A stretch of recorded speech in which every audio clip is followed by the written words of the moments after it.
पहला सवाल mic number 1 से होगा, जो भाइयों की जानिब बाएं तरफ है। दूसरा सवाल भाइयों ही की तरफ से बीच से होगा, माइक नंबर 2 से। और तीसरा सवाल इंशाअल्लाह ख़वातीन की तरफ से होगा। इस सवाल और जवाब के सेशन में सवाल करने वाले से गुजारिश है कि वो सबसे पहले अपना नाम और पेशा यानी प्रोफेशन बताएं। सवाल करने में गैर मुस्लिम भाइयों को पहले मौका दिया जाएगा और उन्हें इस्लाम के ताल्लुक़ से कोई भी सवाल करने की पूरी आज़ादी हासिल होगी। सवाल करने में इख्तिसार से काम लें, यानी छोटा सवाल करें और कोशिश ये करें कि सवाल करने से पहले कोई तमहीदी बात न हो, बल्कि अपना नाम और पेशा बताकर फ़ौरन सवाल शुरू कर दें। हमारे मुस्लिम भाइयों से गुजारिश है कि उनके सवालात उन्वान से मुताल्लिक़ हों। इख्तलाफी और फ़िक़ही सवालात करने की इजाज़त नहीं दी जाएगी। एक वक्त में एक ही सवाल की इजाज़त होगी। अगर सवाल गैर ज़रूरी हो तो उसे रद्द करने का मुझे इख्तियार होगा। मुझे उम्मीद है कि आप हज़रात इन उसूलों को सामने रखते हुए इस सेशन को कामयाब और दिलचस्प बनाने में मेरी हर तरह से मदद करेंगे। जी भाई, माइक नंबर 1 से अगर कोई सवाल हो तो करें। मेरा नाम है त्रिविक्रम दास पालखे। मैं नौकरी करता हूँ यहाँ पर एक हार्डवेयर और क्लाउड के दुकान में। मैं आपका बहुत बार प्रवचन टीवी पे देख चुका हूँ, बहुत आनंद भी आता है। अक्सर आप का जो प्रवचन रहता है, जो हिंदू का जो आता है, आप वेदों से देते हैं, आप यानी जो भी वेदों से कंपेरिजन करते हैं।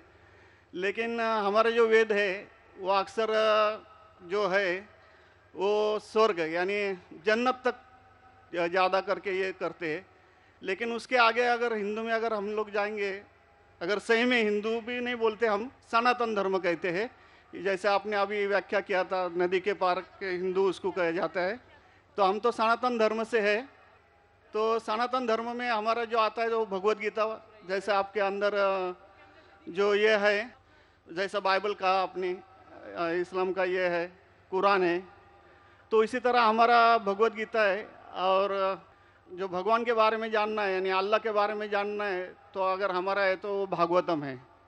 तो भागवतम से हम लोग हमारा चलता है सब कुछ। अगर ये है वेद तो हमको स्वर्ग तक जाने के लिए है। लेकिन हमारा जो भागवतम है वो अल्लाह तक जाने के पहुँच तक है, यानी अल्लाह को हम सामने सामने देख के उनकी सेवा करने के लिए है। तो जो अभी आपने जो भी बोले थे, जो जवाब दिया था, अभी कर रहे थे औरतों के बारे में, माताजी लोगों के बारे में, तो हमारे भगवत गीता में भी लिखा है कि औरत को भगाता है तो उसको मार दीजिए। ऐसा नहीं है कि आपके इसमें सब में एक ही जैसा है। और आपका प्रवचन मुझे बहुत बहुत अच्छा लगा कि आपने जो कहा, जो लिखा गया किताब है वो किताब के मुताबिक चले तो बहुत आदमी सुखी रहता है। बाकी तो मैं और कुछ सवाल तो कुछ पर्सनल पूछना चाहता हूँ, बाद में मैं आपको मिलके सब पूछूंगा, सबके सामने नहीं पूछ सकता। लेकिन आपका प्रवचन सुन के मुझे बहुत आनंद आया। हमारे हिंदू भाई ने कहा है कि वो काफ़ी मेरे तकरीर देखते हैं टीवी पे और प्रसन्न होते हैं, खुसूसन जब मैं हिंदू धर्म के बारे में कहता हूँ। और वो कहते हैं कि वो सनातन धर्म को मानते हैं। और सनातन धर्म में भी आपको शायद ये पता होगा कि सबसे अव्वल किताब भगवत गीता नहीं है, वेद है। भगवत गीता सनातन धर्म अगर आप पढ़ेंगे, आर्य समाज, आप आर्य समझिए, सनातन धर्म में बहुत से किस्म है। आपको इस्कॉन से मैं इस्कॉन, बिल्कुल इस्कॉन, हरे रामा हरे कृष्णा, इस्कॉन, ठीक है। तो इस्कॉन का तस्करा करता हूं। मैं गया था एक बार कलकत्ता में, और कलकत्ता में तकरीर थी मेरी। उस वक्त बारिश आती है, बारिश तो हो गई, लेकिन मेरे साथ आने वाले थे इस्कॉन के हेड कलकत्ता के। हम लोग दोनों जाते एक वैन में, वैनिटी वैन, मतलब जब बड़े मैदान में, यहाँ तो माशाल्लाह मैदान के बाजू में काफ़ी बिल्डिंग है, तो बड़े मैदान में प्रोग्राम होता है तो कोई ग्रीन रूम नहीं होता है, तो क्या करते हैं, वैन लेके आते हैं, बस इसमें मेकअप रूम या आराम करने के लिए कंडीशन होता है। तो मैं इस्कॉन के हेड के साथ में बैठा था, तो उन्होंने वही बात कही जो आपने कहा, हमारे लिए सबसे अव्वल है भगवत गीता। मैंने बोला ठीक है, और कहीं का वेद भी ठीक है। तो मैंने पूछा, ये भगवत गीता हिंदू धर्म में 2 किस्म की किताब है, एक है श्रुति, एक है स्मृति। श्रुति मतलब जो भगवान की भेजी हुई किताब, वेद और उपनिषद। उसने कहा बिल्कुल सही। स्मृति किसे कहते? तो उसने कहने लगा स्मृति कहते वो जो आदमी की लिखी हुई किताब है, मिसाल के तौर पे मनुस्मृति। तो मैंने पूछा ये रामायण और महाभारत क्या है? तो उसने कहा ये है स्मृति। बेशक बिल्कुल सही जवाब था, मैं भी तालिब इल्म हूं। तो मैंने पूछा बिल्कुल सही कहते, ऊपर आती है श्रुति, वेदा और उपनिषद। स्मृति मतलब दूसरी किताबें, मनुस्मृति, इतिहास। मैंने पूछा ये महाभारत क्या? इतिहास है। तो मैंने उससे पूछा गुरुजी ये बात मेरे इल्म के हिसाब से भगवत गीता एक हिस्सा है महाभारत का, 18 चैप्टर का, सही है? अरे बिल्कुल सही है, आप बहुत इल्म रखते। मैंने बेशक। तो जब भगवत गीता महाभारत का हिस्सा है तो महाभारत स्मृति है क्या श्रुति है? चुप बैठ। स्मृति है बोला। तो स्मृति ऊपर क्या नीचे? तो बोले हाँ आपके पास इल्म है ना इसलिए आप जानते। हम लोग को कहते हैं भगवत गीता ऊंची है, लेकिन हम सही कहते हैं ये भगवत गीता वेद का निचोड़ है। निचोड़ है लेकिन वेद ऊपर है, खुदा की किताब है। भगवत गीता इंसान की लिखी है, किसके जरिए? स्कॉलर्स के। आपके इस्कॉन के गुरु भी कहेंगे वो। लेकिन आप आम आदमी हैं, आप शायद ये पेचीदा चीजें को जानते नहीं। हम तालिब इल्म हैं, मैं स्कॉलर नहीं हूं, तालिब इल्म हूं तकाबिल मज़ाहिब का, इस्लाम एंड कंपैरेटिव रिलीजन का। तो बोले बेशक आप बिल्कुल सही कहते। तो मैं कहूंगा अगर वेद और भगवत गीता में टकराव है किसकी बात मानेंगे? तो बोले आमतौर पे तो हम कहते हैं भगवत गीता ऊपर है, लेकिन आप सही कहते क्योंकि आपका दिल में। तो मैं वो डबल स्टैंडर्ड क्यों? जिसके बाद दिल में बदल जाता है क्या? 2 + 2 4 ही रहता है, चाहे वो सेकेंड स्टैंडर्ड में या 10th स्टैंडर्ड में। 2 + 2 वही रहेगा, 4 बदलेगा नहीं। तो मैं ये कहता हूं गुरुजी से, आपके संत से, कि आप अपनी किताब लोगों में आम करो, हिंदुओं में आम करो वेद। लेकिन हिंदू धर्म में सिर्फ ब्राह्मण ही वेद को पढ़ सकता है, क्षत्रिय नहीं पढ़ सकता है। क्यों? बाकी लोग नहीं पढ़ सकते, वेद व्यास शूद्र नहीं पढ़ सकता। क्यों? हमारे मजहब में ऊंच नीच नहीं है, काला या सफेद, अमीर या गरीब, राजा या फकीर कुरान पढ़ सकता है। नमाज के लिए जब उस ईश्वर की हम इबादत करते हैं, जब खड़े होते नमाज के लिए कंधे से कंधा मिला के करते, चाहे वो फकीर या अमीर या गरीब, फकीर या राजा साथ में खड़ा है तो कंधे से कंधे मिला के खड़ा होता है। और आप यहाँ देखेंगे, और मैं अल्हम्दुलिल्लाह कई बार सऊदी अरब गया हूँ और किंग अब्दुल्ला की दावत पे भी गया हूँ। माशाल्लाह उनकी सिक्योरिटी रहती है, तो सिक्योरिटी हट जाती है, आप साथ में तो साथ में। अल्हम्दुलिल्लाह राजा या फकीर, अमीर या गरीब, काला या सफेद, यकसा है।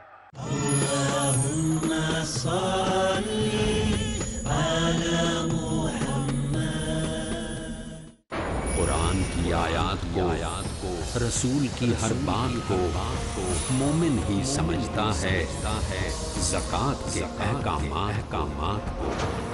इस्लाम ने इसको किस कदर अहमियत दी है, कौन कौन सी खैरखाई है जो खाई है। डॉक्टर मोहम्मद हम्माद लखवी जो इस्लाम ज़कात के जरिए करता है। ज़कात की बड़ी अहमियत है ताकि एक मुसलमान का सारा माल अल्लाह ताला के यहाँ पाक तसव्वुर हो। माल की पाकी और हिफाजत के लिए, मुसलमानों की तरक्की के लिए, ईमान की पुख्तगी के लिए। ज़कात से अच्छे खसाइल पैदा होते हैं, सखावत है, इंसानियत के साथ हमदर्दी है। ज़कात की अदायगी जरूरी है मोमिनाना जिंदगी के लिए। ज़कात अल्लाह ताला ने जो आयत की है, हाफिज सलाहुद्दीन यूसुफ, तो वो टैक्स नहीं है, ये एक इबादत है। जानिए उस अहम इबादत का मकसद जिससे संवर जाएंगे मुसलमानों के हालात। अहकाम ज़कात कल रात 7:30 बजे और दोबारा रात 2:30 बजे इंडिया में पीस टीवी उर्दू पर।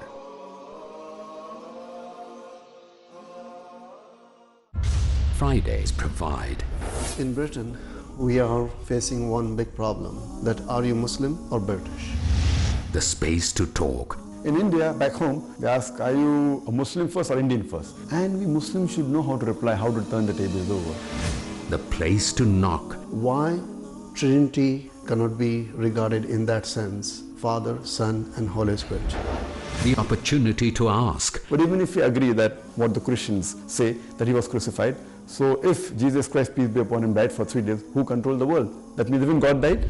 The freedom to unmask. So there are various ways which we can prove the argument to be wrong. Let's meet Dr. Zakir. आज रात 8 बजे और दोबारा सुबह 10 बजे इंडिया में पीस टीवी उर्दू पर। गुमराहियों से मिलती है उस शख्स को नजात, शब रोज जो गुजारता है आलिमों के साथ। कुरान मजीद हमारी जिंदगी की, हमारी ईमान की रूह है। बेराह रवि से छुटकारा, चाहे वो अकीदा हो, चाहे वो अखलाक हो, चाहे मुआमलात हो। शाइस्तगी और सलीके वाली बेशुमार बातें। बंदे मोमिन का कल्ब हर तरह की आलाइश से पाक हो। यही काम मोमिन को क़यामत तक करना है। बेहतरीन मालूमात का हुसूल, उलमा के साथ सीखिए जिंदगी गुजारने के उसूल। ज़्यादा से ज़्यादा अपने आप को कुरान से करीब रखना और सुन्नत से नज़दीक रखना। कि रसूल अकरम सल्लल्लाहु अलैहि वसल्लम हर वक्त ज़िक्र इलाही से अपनी ज़ुबान तर रखा करते थे। हर अच्छी चीज़ मारिफत इलाही का ज़रिया बन जाती है। अगर जिंदगी होगी बामकसद तो लम्हा लम्हा होगा खुशनुमा।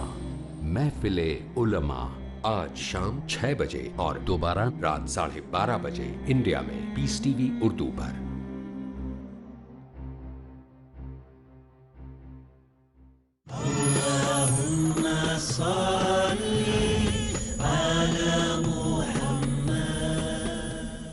तो मैं ये कहना चाहता हूं, आप बिल्कुल सही कह रहे थे कि वेद स्वर्ग की बात करता है लेकिन खुदा की बात भी करता है।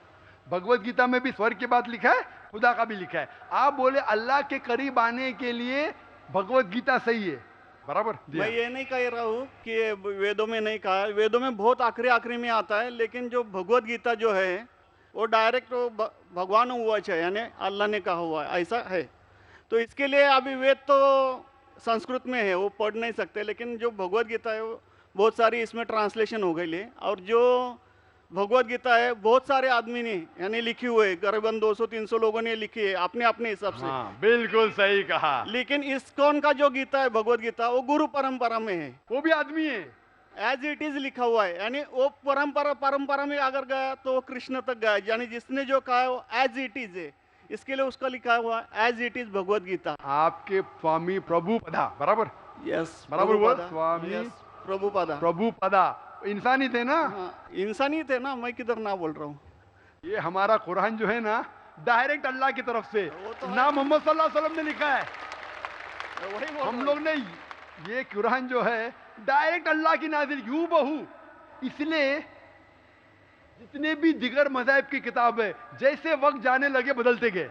आप बिल्कुल सही कहते हैं। 300 किस्म की किताब है, बाइबल सैकड़ों किस्म, हमारे IRF में 200 किस्म की बाइबल है। आप किस में मानेंगे? कुरान आप लो, कोई भी कुरान लो, इंडिया में, अमेरिका में, यूके में, हिंदुस्तान में, पूना में, हूबहू वही है। एक लफ्ज की बात दूर रही, आ की मात्रा, ई की मात्रा, जबर जेर पेश, वो भी फर्क नहीं है। फत्ता दम्मा कसरा में भी फर्क नहीं है। ओरिजिनल कुरान में तो फत्ता दम्मा कसरा था नहीं, लेकिन आज जब हम पढ़ते हैं माशाअल्लाह। तो मैं ये कहना चाहता हूं जितनी भी किताबें पहले आई आज भी, आप बिल्कुल सही कहते हैं, भगवत गीता वेद का निचोड़ है। लेकिन जब निचोड़ होता है वो असली फल से कॉन्ट्रडिक्ट करे तो फल और अहम है। मैं बिल्कुल मानता हूं, स्वामी प्रभुपदा मानते हैं कि भगवत गीता क्या है, वेद का निचोड़ है। और वो कहते हैं, मैं भी पढ़ चुका हूं, आपकी Bhagavad Gita as it is पढ़ चुका हूं, उसमें ही लिखा, उसका ही ट्रांसलेशन था। भगवत गीता अध्याय नंबर 7 श्लोका नंबर 20 में, जो कोई दुनियादारी के पीछे भागता है वो गलत खुदाओं के पीछे भागता है। आपकी भगवत गीता में लिखा एज इट इज में, और उसका अगर प्रीफेस पढ़ेंगे उसमें लिखा है कि ये जो वेद है वो गाय है, भोज से गाय है, और कृष्ण क्या है, दूध निकालने वाला इंसान, और दूध क्या है, भगवत गीता है। सही कह रहा हूं कि नहीं? प्रीफेस में लिखे है। कौन कहता है? आपके स्वामी प्रभुपदा। मुझे उसका ट्रांसलेशन पसंद है। अक्सर हमारे वहां भी माशाअल्लाह 50 से ज्यादा भगवत गीता है। मैं लेकिन स्वामी प्रभुपदा की गीता को पसंद करता हूं, अच्छी गीता है, इसीलिए मैं प्रीफेस कह रहा हूं। लेकिन उसमें भी लिखा हुआ है, उसके अंदर भी वो निचोड़े वेद का निचोड़ है, लेकिन निचोड़ मतलब नहीं कि असल फल को गाय को छोड़ देंगे, गाय चले जाएंगी तो दूध क्या करेंगे आप? गाय रहेंगी तो दूध मिलते रहेगा ना, दूध को लेंगे गाय को मार देंगे, दूध आपका खत्म हो जाएगा। भाई गाय को जिंदा रखो, रोज दूध लो, बराबर के नहीं, दूसरे बच्चे पैदा करेंगे गाय, लेकिन तो गाय को मत छोड़िए। इससे हमें पता लगता है, उसमें लिखा हुआ है, आपके वेद में लिखा हुआ है कि और एक पैगंबर आने वाला है। आपकी भगवत गीता में लिखा है चैप्टर नंबर 4 में वर्ष नंबर 7 से 8 में, यदा यदा धर्मस्य, यानी युग युग में जब भी परेशानी आएंगी इस धरती पे तो मैं एक रूप हासिल करूंगा, अवतार। अवतार की सही मानी आपको मिलेगा वेद से, उसमें पता चलता है जिसे हम कहते हैं पैगंबर, आखिरी पैगंबर, आखिरी अवतार कौन है? कल के अवतार। अगर आप भगवत गीता में मानते, अगर आप वेद में मानते, आपको आखिरी अवतार कल के अवतार में मानना ही पड़ेगा, फिर ही आप कह सकते मैं असल भक्त हूं भगवत गीता का। वो तो है ही, आपने जो बताया कल के अवतार तो आने वाला तो ही है, मानते कल के अवतार में आने वाला है, आ चुका है। और उसमें लिखा था कल के अवतार की मां के नाम क्या है? सुमति। सुमति की मानी अमन, अरबी में कहते हैं आमिना। मोहम्मद सल्लल्लाहु अलैहि वसल्लम के वालदा का नाम था आमिना। उसमें लिखा है कल के अवतार, चैप्टर नंबर, अभी हवाला भी दे रहा हूं मैं, टाइम मिल रहा है ना, कल के अवतार चैप्टर नंबर 2 वर्ष नंबर 5 श्लोक नंबर 5, 7, 9, 11, 15। इसमें लिखा है कि उसके वालिद का नाम है विष्णु यास। विष्णु यास मतलब खुदा का बंदा, अरबी में तर्जुमा करेंगे अब्दुल्ला। मोहम्मद सल्लल्लाहु अलैहि वसल्लम के वालिद का नाम था अब्दुल्ला। उसमें लिखा है वो इसी जगह में पैदा होंगे जो अमन की जगह है। हम मानते हैं कि मक्का एक अमन की जगह है। उसमें लिखा है कि वो उस फैमिली में पैदा होंगे जो उस इलाके के अमीर होंगे। हम जानते हैं कि कुरैश के फैमिली में पैदा हुए थे मोहम्मद सल्लल्लाहु अलैहि वसल्लम। उसमें लिखा है कि वो 12वीं तारीख माधव के दिन पे पैदा होंगे, वो 12वीं रब्बी अव्वल मोहम्मद सल्लल्लाहु अलैहि वसल्लम पैदा है। आगे आप पढ़ेंगे वेद में लिखा है कि उसके 4 करीब दोस्त थे, जिसका मैं जिक्र किया हूं। 4 करीब दोस्त मोहम्मद सल्लल्लाहु अलैहि वसल्लम के थे, जो हजरत अबू बकर, हजरत उमर, हजरत उस्मान, हजरत अली। मैं अल्लाह भी मौल, अल्लाह ताला की रहमत सब पे हो। किसके बारे में जिक्र करें? उनको सबसे पहली जो वही आएंगी वो आएंगी एक गार के अंदर। हम जानते हैं मोहम्मद सल्लल्लाहु अलैहि वसल्लम सबसे पहली वही आए गारे हिरा में। फिर वो करेंगे हिजरत, नॉर्थ की तरफ फिर से वापस आएंगे। मोहम्मद सल्लल्लाहु अलैहि वसल्लम हिजरत की मदीना जो नॉर्थ के ऊपर है, फिर से वापस आए। मैं तो 1 घंटा सिर्फ तस्करा कर सकता हूँ मोहम्मद सल्लल्लाहु अलैहि वसल्लम हिंदू धर्म में, वक्त नहीं है। मैं ये पूछना चाहता हूँ, आप मानते क्या इस कल के अवतार में? आप मानते मोहम्मद सल्लल्लाहु अलैहि वसल्लम आखिरी पैगंबर है? मैं तो कुरान 3 बार पढ़ा हूँ साहब, मैं तो मानता हूँ कुरान को, वो बात नहीं है। मानना सिर्फ जरूरी नहीं, अमल करना जरूरी है। मैं कहूंगा मैं खुदा को मानता हूँ, खुदा की बात पे अमल ना करता हूँ तो बेकार है। मैं कहता हूँ मैं मेरे वालिद से बहुत मोहब्बत करता हूँ, वालिद की बेइज्जती करता हूँ, वालिद की बात नहीं मानता हूँ, वालिद से बदतमीजी करता हूँ, तो क्या फायदा? आप समझ रहे ना? समझ रहा हूँ मैं, लेकिन आपने कुछ पहले ही अभी 10-15 मिनट पहले ही आपने कहा था कि जो भी है कुरान है, वेद है और बाइबल है, कि जो जो उसमें लिखा हुआ है खुदा ने उसके ऊपर अमल करना चाहिए। तो मैं अपने इससे अमल करता ही हूँ। जो कुछ मानता तो हुई खुदा एक ही है करके, वो तो मानता ही है। बिल्कुल। मैं नहीं बोल रहा कि आपके लिए कोई खुदा अलग है, मेरे लिए कोई अलग है, या ईसाई के लिए कुछ अलग है। आप सनातन धर्म के हैं, मैं जानता हूँ सनातन धर्म में एक खुदा को मानते हैं। वो मानते खुदा की प्रतिमा नहीं, अक्स नहीं है, बराबर ये मानते। लेकिन मैं ये जानना चाहता हूँ, आप कल के अवतार में आप मेरे सवाल को घुमाओ मत। मैं जानता हूं, नहीं है मैं ये जानता हूं, सनातन धर्म के बारे में जानता हूं। पहले स्टेज में आप पास कर चुके, एक खुदा में मानते, बिल्कुल सही। मैं ये बात जानना चाहता हूं कि उस खुदा के अवतार पैगंबर, आखिरी पैगंबर में आप मानते हैं क्या नहीं मोहम्मद सल्लल्लाहु अलैहि वसल्लम? ये मेरा सवाल है। यानी मोहम्मद पैगंबर को आप मानते कि वो आखिरी पैगंबर थे क्या नहीं मानते? वो तो मानता हूँ मैं, मुझे मालूम है ना मोहम्मद पैगंबर आखिरी थे मोहम्मद। वो तो मानता ही हूँ। मोहम्मद मैंने आपके लिए, सबके लिए है ना।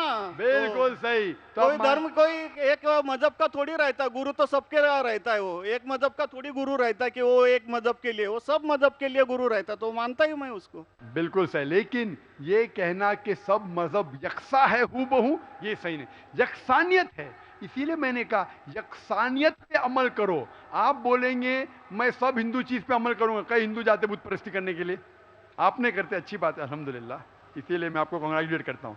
आप बुत परस्ती नहीं करते, मैं आपको कॉन्ग्रेचुलेट करता हूं, मैं कॉन्ग्रेचुलेट करता हूं, क्योंकि सनातन धर्म बुत परस्ती नहीं करता है। अल्हम्दुलिल्लाह सुम्मा अल्हम्दुलिल्लाह आप आधे इम्तिहान में सफलता पा गए। अभी ये पूछता हूं मैं, जैसे आपने कहा आप अगर मोहम्मद सल्लल्लाहु अलैहि वसल्लम को आखिरी पैगंबर मानते हैं तो उसके पैगाम पे अमल करना ज़रूरी है। सिर्फ पैगाम को पढ़ना ज़रूरी नहीं, पैगाम पे अमल करना ज़रूरी है। अगर मैं कहता हूं मानता हूं लेकिन अमल नहीं करता तो कोई फ़ायदा नहीं। तो ये होता है कि अपने मन से खुदा की बात जो आखिरी पैगाम है कुरान शरीफ और आखिरी पैगंबर मोहम्मद सल्लल्लाहु अलैहि वसल्लम में मानना ज़रूरी है, फिर ही आप सही तरीके से मज़हब को पहचान सकेंगे। Hope that answers the question. नहीं, थैंक यू। कुछ बोलेंगे आपको? मुझे ये कहना चाहिए था, अभी आप बोल रहे थे अमल करना चाहिए, अमल करना चाहिए, तो मैं मोमिन बनने का पूरा कोशिश किया, क्योंकि मैं वो मोमिन का क्या रहता है वो 3-4 इसमें सुन चुका हूँ। मोमिन का क्या रहता है? मोमिन का जो बताया था ना, क्या जो रीजन जो कैसा रहता है मोमिन, कैसा रहता है मैं जानना चाहता हूँ। नहीं, मैं इतना याद में जितना रखा हूँ मैं जो भी याद नहीं सकता है, जो भी याद है बोल लीजिए, नो प्रॉब्लम। जो कमी है मैं पूरी कर लूंगा। नहीं यार, जान लीजिए, अगर दूसरे को भी क्वेश्चन पूछना है मैं आपसे मोहब्बत करता हूँ, मैं आपको पर्सनली मिलता हूँ बाद में। अच्छा, बाद में मिलेंगे स्टेज के बाद इंशाल्लाह। ठीक है, हरे कृष्णा। माइक नंबर 2 में अगर कोई गैर मुस्लिम भाई कतार में खड़े हों तो वो सवाल कर सकते हैं। मेरा नाम अभिजीत जावलकर है और मैं कंप्यूटर इंजीनियरिंग स्टूडेंट हूँ। सर, मुझे आपसे ये पूछना है कि अगर कोई मुस्लिम कुरान के ऊपर हाथ रखकर कोई कसम खा ले तो क्या वो कसम वापस ले सकता है? भाई साहब ने पूछा है कि अगर कोई मुसलमान कुरान पे हाथ रख के कसम खाता है तो क्या वो कसम वापस ले सकता है कि नहीं। आम तौर पे कोई भी मुसलमान कसम खाता है, चाहे कुरान पे हाथ रखे या नहीं रखे, उसे वापस नहीं लेना चाहिए। अगर उसे पता चला वो कसम गलत चीज़ है, किसी को नुकसान पहुंचा रही है, तो वापस ले सकता है। तो एक मोमिन, एक मुसलमान अगर अपने ज़बान से कहता है, कसम खाता है या इंशाअल्लाह कहता है, उसका फ़र्ज़ हो जाता है कि उसके ऊपर अमल करे। कुरान पे हाथ रखना नहीं रखना ऐसा कुछ लिखा नहीं है। अगर उसे पता चलता है कि मैंने कुछ गलत चीज़ कह दिया हूँ और किसी का नुकसान होगा या शरीयत के खिलाफ है, कुरान के खिलाफ है, अल्लाह के रसूल के पैगाम के खिलाफ है, फिर उस कसम को तोड़ सकता है। लेकिन आम तौर पे अगर वो कुरान के खिलाफ नहीं है, मोहम्मद सल्लल्लाहु अलैहि वसल्लम के पैगामात के खिलाफ नहीं है, तो उसे अमल करना चाहिए। ऐसी कोई चीज़ नहीं कुरान के ऊपर। लेकिन अगर वो अल्लाह का नाम लेता है और कसम खाता है, आम तौर पर अल्लाह का नाम छोटी मोटी बात में नहीं लेना चाहिए, लेकिन अगर वो अल्लाह का नाम लेके कोई कसम खाता है, takes an oath in the name of Allah सुब्हानहू व तआला, फिर उसके ऊपर और लाजिम हो जाता है। और अगर वो उस कसम को पूरी न कर सके, उसे कफारा देना पड़ता है, उसे जुर्माना देना पड़ता है। Hope that answers the question brother.